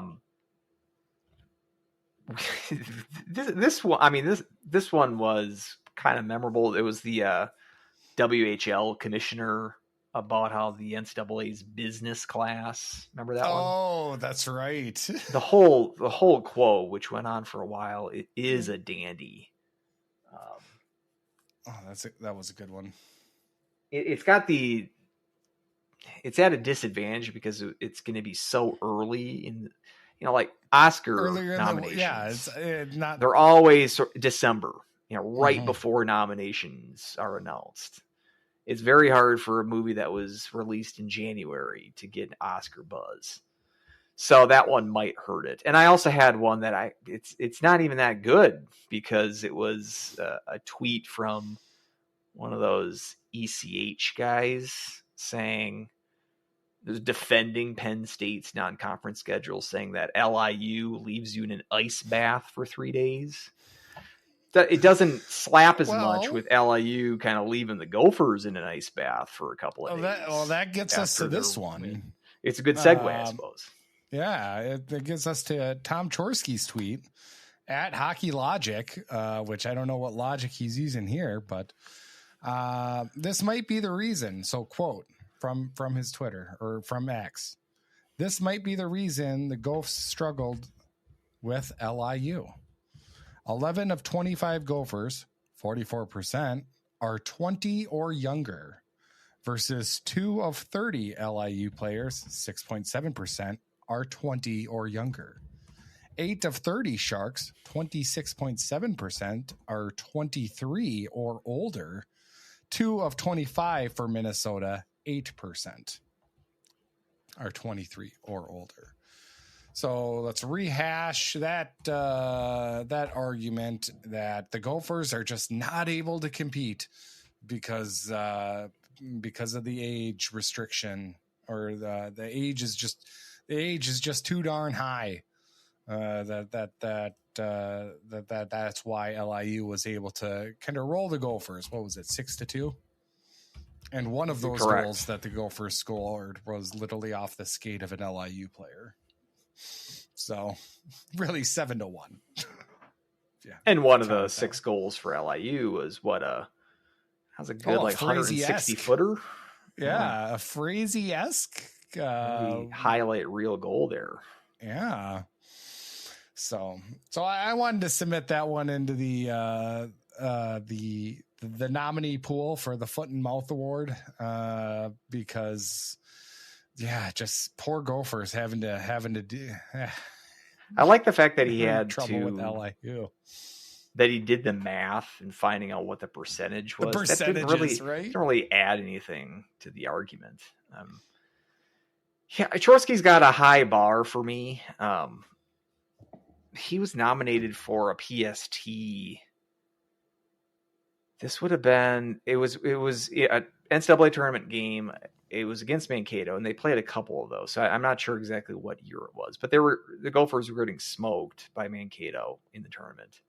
And he set out a tweet, or maybe he was doing TV at the time. I can't remember, but it was something about the Gophers. They were wearing their like throwback vintage jerseys, and he said that they need to switch their jerseys in the intermission because the old M is the imposing M that would psych out the team.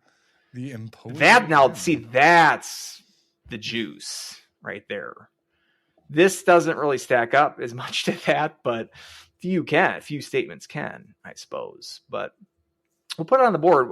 The Foot and Mouth Award, as well as you mentioned the Goal of the Year nomination.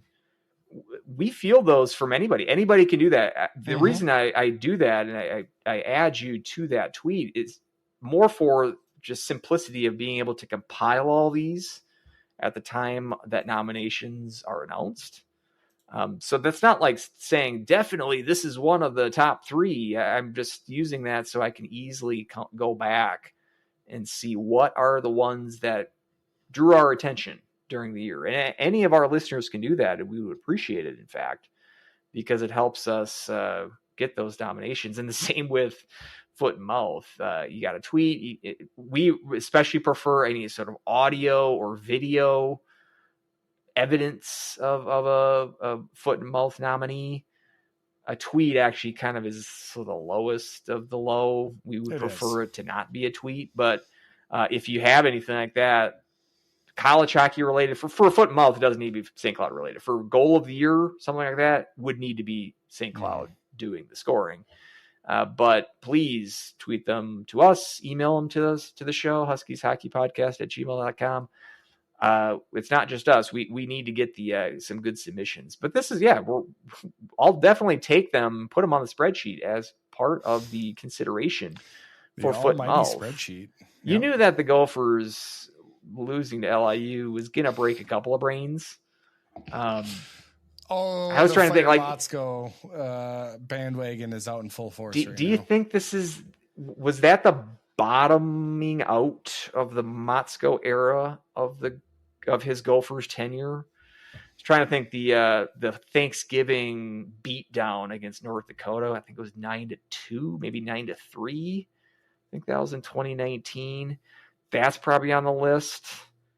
That was kind of still early in his tenure, where he's still kind of burning off the Lucia recruits.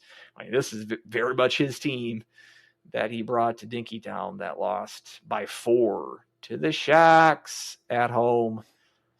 I think this is it for Motzko in terms of the lowest point of his Gopher tenure. I'm willing to hear arguments to the contrary, though. I do wonder if there is something about the back-to-back losses to Mankato and in the national tournament. And granted, they were in the national tournament, and I think one was in the semifinal. One was a Frozen Four. In the Frozen Four, yeah. One was a regional final. So granted, they got there, but I think the fact that it was to Mankato, like, hurt more. Or like it was like Mankato has passed us, kind of in that type of a instance.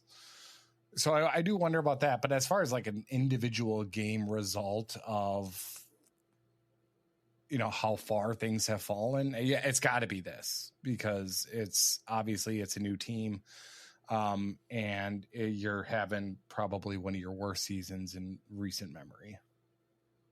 To me, it reminded me of when Lucia's Gophers got swept at home against Anchorage in the WCHA playoffs. I had to look that up, though. That was 2010, 2011. The next year, they made it to the Frozen Four. So it's like that was sort of, Lucia had a couple of real down years there. So the late aughts, early 2010s. But he picked himself off the mat and was able to get the Gophers back to national prominence shortly. And for a while, at least the early Big Ten years, they were number 1 overall seed, national title game, et cetera, before he again tailed off, before he handed off the reins to Motzko. It's also a situation where is a different type of game that you have to play is because you live and die by blue chippers that are going to leave after a year or two. So when all of these kind of align, where all of a sudden you've got, a lot of people that you might have thought you'd have for an extra year, and they're going to all sign pro contracts, you're going to be scrambling to fill out a roster. And you can say all the resources that you have and all the NIL money that you can dish out. Still, if you don't have the time and there's other commitments places, you're kind of suspect. I'm been on record here saying I do think the Gophers recruiting pool is incredibly good, that they're able to fill it back out. But you're going to have down years in this era of college hockey. Now, do you need to though? I mean, you're talking to blue blood. That's what I was going to say. Is that now with the transfer portal though, it should be a little bit easier. Now I don't know, and I don't know if Motzko has really used the transfer portal to its fullest extent. I think this last year could have been the time to do it, and then sure enough, it didn't happen, and this is where you're at right now. Yeah, you think like pre-portal, this would be more acceptable. Like, hey, just recruiting this. We have one valley between great recruiting classes, and just bear with us. This will be a 6th place year, but coming back, supercharged after this next class comes in. But you're a blue blood like the Gophers are. There's no reason that you can't pick up 1 year stopgap type players in the portal. There is a reason. It's because LIU is old. And you have these kids, these poor, impressionable kids. Oh, my stars. These kids are only 18, 19 going up against 23, 24-year-olds. You can't handle that. Is it Sally Field and Forrest Gump? Who are you doing right now? I don't know. I wanted to go with some kind of Southern Belle impression. You didn't like it? I mean, I got that, but I'm wondering where. Well, if you got it, then we're fine. But Southern Bells, I don't associate with college hockey. But workshop the bit is all I'm saying. That was the point. God, you just that was the whole point. It didn't fit. The argument doesn't fit. Nothing fit in the whole scenario. That was the whole point, Andrew. You're just catching me off guard. And kind of like the Gophers were against LIU this weekend. But that sounds good. It's always good to check in on the team in the Twin Cities. One of the teams in the Twin Cities. And we got a foot and mouth award nominee. Exactly, which is the more important aspect of it. Do you have any other college hockey thoughts kind of in general before we get to questions? Thoughts on the weekends, men's or women's, when it comes to, I caught a little bit of, Duluth, Omaha. That was a split. What else did I watch? I watched some, the Gold Pan series. And Denver was able to squeak by there on Friday. Able to win as well there on Saturday, but I think CC was up 1-0. 1-0. Like, I think it was an extra attacker goal. 5 minutes left. I thought it was less than that. It might not have been extra. It was a late tying goal, and then Denver won in overtime. Which I was actually happy to see that Buckberger scored against somebody not St. Cloud State. I feel like Buckberger always scores against St. Cloud State. And so to see him score against CC kind of made me happy. I'm looking at his game log last year. 0 goals against St. Cloud. Yeah, he hasn't scored at all against St. Cloud in his career. Oh, okay. Well, Good try, it was though. the assist then. What, 2 assists? I got the game logs here. Just give me 1 second. 0 points. 1 point so far. Got 1 assist. 2 assists. So 3 assists total. There we go. Same Yeah, place. I actually I checked in on that because that was like the late game nationally. So I did check in on the Denver CC games. But I tried for this off weekend in the men's side for the Huskies. I made it a point, I suppose, to check out some Eastern action. ESPN Plus has this thing. They must have listened to me because I remember asking for it in one of our summer pods. They do the thing where they've got the 4 screens of various games set up for you. You can't choose which games. They just had one of those, and it was Providence, Merrimack was in one tile. Northeastern Yukon was in another one. BC and UMass, and I think Yale and Cornell. So I'm like, all right, sweet. You'd be able to watch all 4 of them, and you can select one of them to get the audio. So I was watching some of that, and then I watched a little bit the end of the Vermont beating Maine, which I suppose is a bit of a bank shot benefit for St. Cloud with Vermont winning on Saturday after getting smoked on Friday. BU is a team that I just don't quite get. They cannot defend at all or stop the puck. They got all this young talent, but just giving up goals left and right, and just got smoked by Quinnipiac in an afternoon game on Saturday that I was able to watch because it wasn't really going up against anything else. So I was able, because I haven't been watching as much Eastern action as I would like. So I took this weekend to catch up on that. I did watch the end for Saturday Yukon Northeastern game, and that was did you see? I saw that finish. overtime winner. Yeah. It was I think 3-0 lead for Northeastern that they coughed up. 3-0 lead, 3-2 after 2, and then in the third period, extra attacker goal with like 5 minutes left for Percival to get it tied, and then 3-on-3 goal. I don't know about Hockey East. We both had 4 teams out of Hockey East last week in our first Pick the Field show this year. The more I think they're not going to get 4 teams. They might get 3. They'll probably get 3 at most. I think there's a lot of parity. I mean, again, a lot of talent, but they're sort of beating each other up, and there's no teams in that league that are having great seasons. You look at their overall win-loss record. The best of the bunch is Northeastern at 7-3. You know, you've got 7-4-1 main team. You got like BU, who's I think preseason number 1. They're at 5-6, 5-6-1. Forgetting about that tie, but you know, BC's 6-4. Like, a lot of average, kind of hovering around 500 records. So I don't know if that's going to necessarily translate to a 4-team league in the NCAAs, and the beneficiary of that might be the NCHC. Like, if I was going to do the Pick Field show this week, I'd probably pick 5 NCHC teams and 3 Hockey East. So it's going to be interesting how it all shakes out.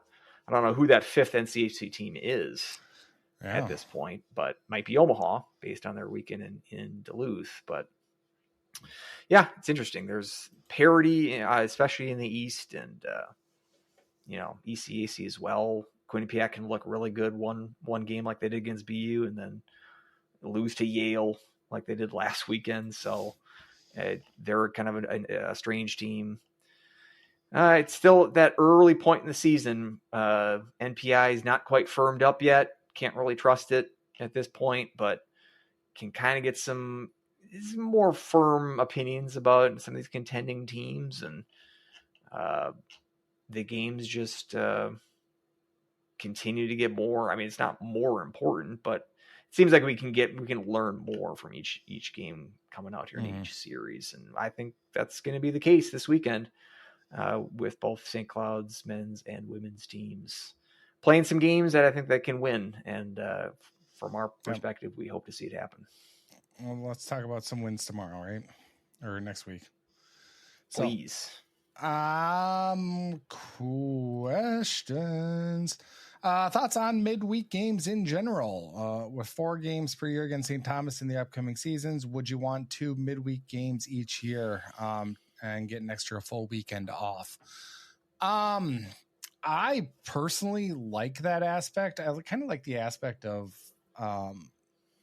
Tuesday games or even Thursday games as well, just kind of having as like a marquee type, like kind of that feeling of it's, just you guys are playing or just a couple of games on, kind of gives that kind of big game feel to it. I kind of personally, I kind of like it. And I always like to see like this weekend, RIT Niagara, Anchorage, Stonehill, those don't really interest me, but if it is some kind of a good matchup, yeah, I'll kind of, throw that on if I'm doing the dishes or whatnot.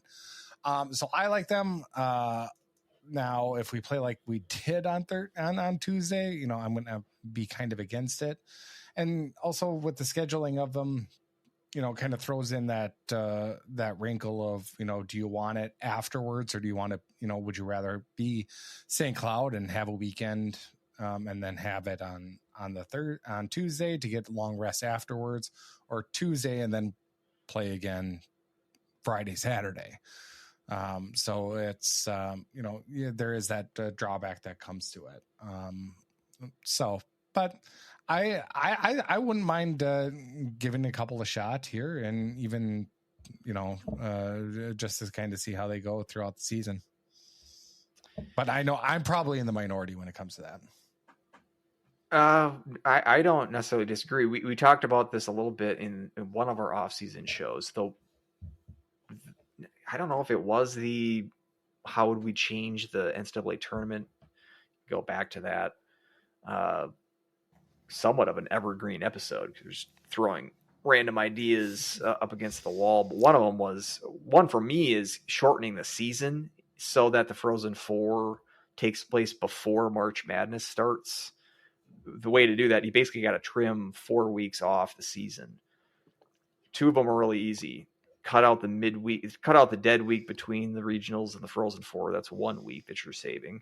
Move up the season to the last week in September. That's 2 weeks that you're cutting off. So you basically got 2 weeks to cut out. You could cut out a week in Christmas break. Most teams have 3 weeks off. You can cut one of those weekends off if you'd like. You're talking about maybe 1 or 2 weeks that you want to condense.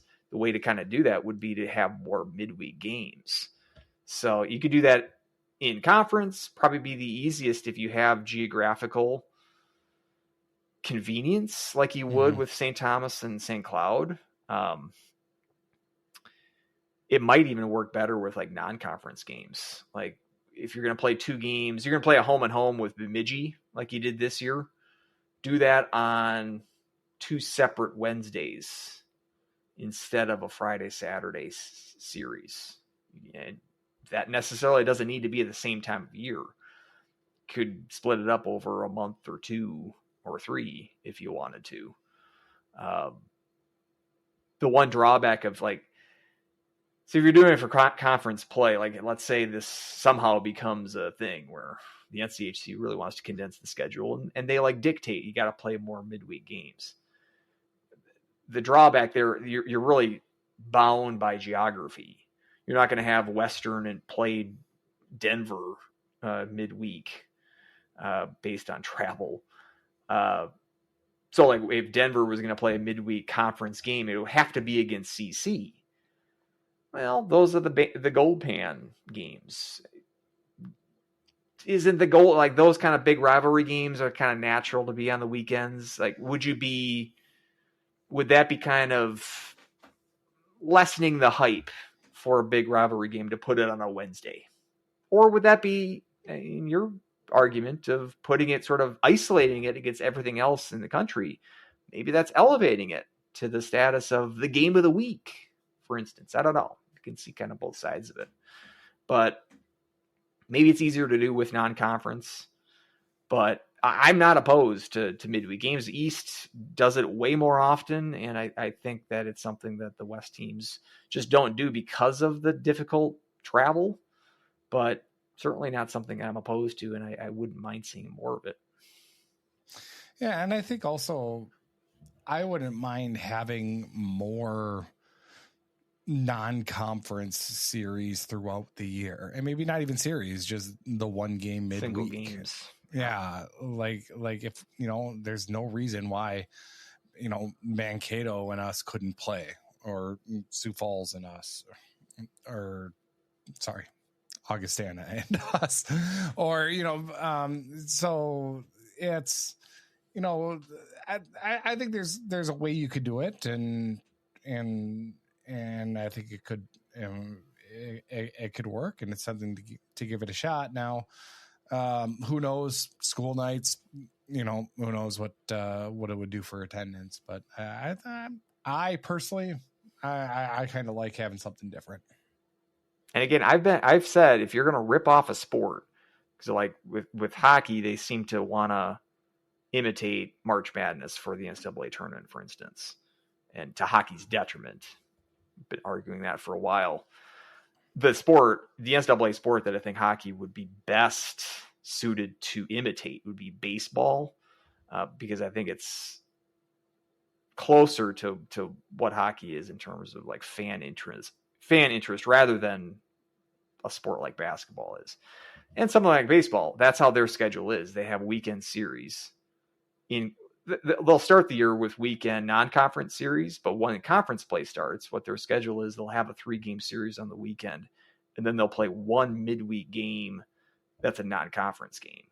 So you have your conference games on the weekend, then you have a one-off in the middle of the week, and that's always a non-conference game. So that's kind of like how we're talking about it here. Like, just put your non-conference midweek, then have your sexy conference games on the weekend. Mm-hmm. Again, it just depends on travel, but I think with Minnesota, we've got a bunch of teams, as you mentioned, Augustana, close by, Wisconsin even, Michigan Tech, you could even lump them in somewhat. That'd probably be on the extreme end, but yeah, you're playing Bemidji, you're playing Mankato, you're playing those teams in non-conference.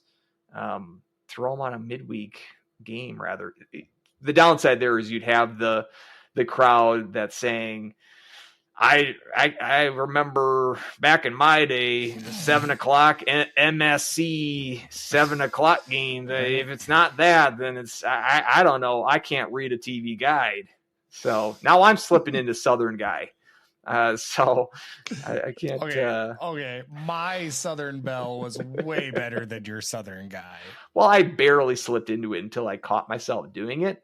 So if you want me to do a Southern guy, I can, but give me a little bit of lead time, and I can prepare for it properly. But it's a good topic. I like the question, because it's one of those like ideas. Mm-hmm. NCAA hockey should be doing more ideas, and they should be more creative with marketing the sport. And I mean, if you want to emulate basketball as well, it's there's plenty of college basketball Tuesdays and Thursdays. So, I mean, it's not like you shouldn't be so opposed to it. So, correct. Dad Jacobson asks, would Lee and Penny Anderson Arena be a good home for an NCAA men's hockey regional? Which, back when they didn't have a lot of bidders. Obviously Notre Dame hosted, right? Yeah, well, they tried to legislate that out. I don't know if it was a hard and fast rule or more of a informal rule that they said that was no longer going to be allowed after like around 2010 ish. Then Notre Dame hosted in 2015, and the whole rationale there was that literally no one else put in a bid. Mm-hmm. For what, quote unquote, the Midwest region, basically Michigan, Indiana, Ohio, Illinois, that sort of area. So they were the only one that put in a bid. And because they were the only one that put in a bid, they were allowed to host on their campus site. but they're the only ones since 2009 to host on campus. And again, I don't think that was actually a hard and fast rule. It was more, as you said, a guideline. But then we've seen in the last couple of years, people that are, when this topic comes up of changing the tournament or tweaking it, this seems to be like the one area, like we'll allow campus sites campus sites can bid on regionals again. Like that's somewhat a solution. Guys like McMahon have offered that as their sort of sop to folks like us who want home site regionals. And home site regionals in that teams earn a home site regional, not just that they put in a bid and paid off the NCAA to host the regional. But even but that argument of giving the opportunity for facilities like Mariucci or Yost or the Ralph to bid on regionals, that's a step backwards to the pre-2010 era, and especially in the 90s where most of the Western regionals were on campus. Bunch at Yost, a bunch at Munn for Michigan State, couple at Mariucci, a couple at Dane Coliseum, Ingolstadt. One in 2005, very famous one. Holy Cross. Yeah. They just got one. Most of the Western regionals up until 2010 were on campus sites, and that was deemed then to be a bad idea. That's why they went away from it. Now we're going to allow that again. Again, we're on board, I think, to keep it simple, to go back to a system where you earn home ice and earn the privilege to host a regional. But so yeah, I suppose Anderson Arena would be a great idea for a campus regional if St. Thomas were a top 8 pairwise team. And the system of a team getting a top 8 pairwise, NPI spot was awarded a home game for an NCAA regional. But other than that, if they are going to go to the sort of half measure of just allowing schools to bid on regionals still in this quote unquote neutral site format that we have now, sure, why not? I mean, it's less than 5,000 seating capacity, which it seems like they're struggling to fill that. It did not look like I'm not one to criticize schools for not being able to bring attendance into their buildings, because pot meet kettle, but perhaps for a one-off event like a regional, you'd think, facility like that in the Twin Cities, centrally located, easy to get to if you're out of state, close to an airport, blah, blah, blah, blah, blah. I think that kind of be an ideal spot. But so I wouldn't be surprised if again, the ability to bid on a campus site becomes feasible for teams. I would not be surprised if that happens in 5-10 years or so. I think, though, them getting away from naming it East, Midwest, West regionals, to have the flexibility where they can kind of plop them anywhere, and they can have de facto ones, but in the next couple of years where it'll be both at Fargo and at Sioux Falls. I think here with those options now routinely bidding for those venues, I definitely can't see that happening, even if they allow campus sites kind of back in the fold. Because I like I said, I would like it to be at one permanent place, overall. But I've talked Vegas, about that baby. before. That was my idea. One site regional.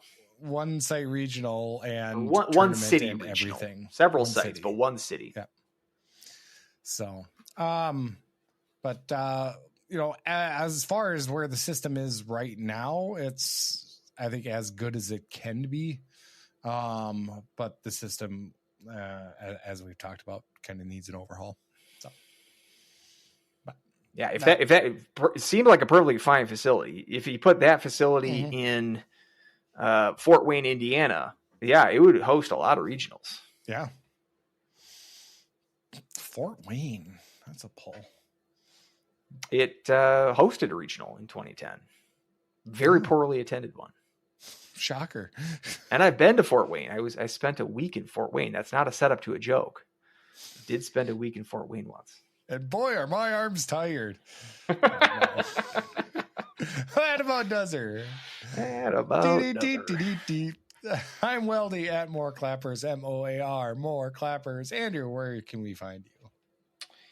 At Andrew, SCSUHHP. The email for the show, Huskies Hockey Podcast at gmail.com. Substack, cloudcoverage.substack.com. Ice Shavings was another great read, and knew a lot about, what was it, Ryan O'Neal? Both Ryan O'Neals. Both Ryan O'Neals. So spitting image. Am I wrong about that? Not wrong. Yeah. So, but until next time, go Huskies. Woo!